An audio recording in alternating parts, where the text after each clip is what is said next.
दादांची स्वप्न पूर्ण करण्यासाठी आपल्याला कारखान्याचे सभासद, कामगार, अधिकारी आणि आपण सगळेच शेतकरी यांना नक्कीच न्याय मिळवून देण्यासाठी दादांनी जे जे म्हणून ठरवलेलं आहे त्या गोष्टीसाठी मी तुमच्या सगळ्यांच्या सहकार्याने नक्कीच प्रयत्न करेन हा शब्द मी तुम्हाला आज देते।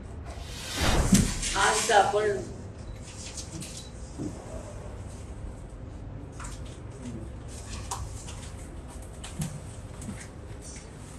आदरणीय दादांच्या अचानक जाण्यामुळे ही पोकळी निर्माण झालेली आहे। त्या सगळ्याच ठिकाणी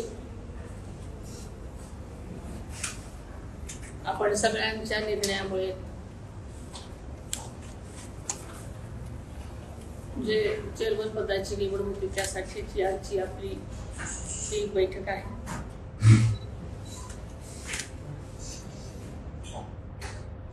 मी काही दिवसापूर्वी स्वप्नीलला म्हणाले होते की स्वप्नील, तुम्ही मला माळेगावला कधीही बोलवलं नाही रे, मी येणार आहे तुमच्याकडे, पण अशा पद्धतीने मला इथे यावं लागेल असं स्वप्नातही वाटलं होतं।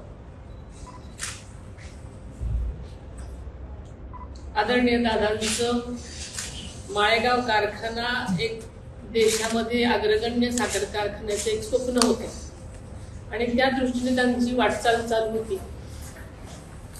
आपल्याला माहिती आहे की नीलकंठेश्वर पॅनलला जेव्हा सगळ्यांनी भरभरून मतदान दिलं,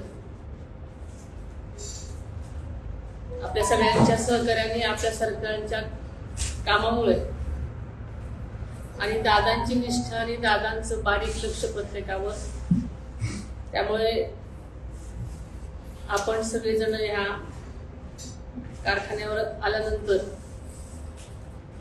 दादा उपमुख्यमंत्री असताना, एक अर्थमंत्री असताना सुद्धा या कारखान्याची जबाबदारी त्यांनी घेतली, आपण सगळ्यांनी त्यांना दिली।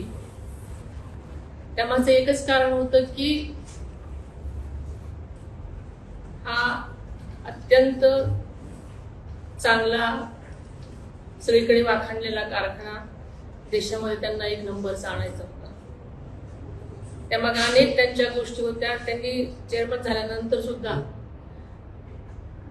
अल्पावधीतच खूप काही गोष्टी कारखान्यासाठी केल्या आणि त्यांची स्वप्न खूप काही करण्याची होती। आपण सगळ्यांचा मोठेपणा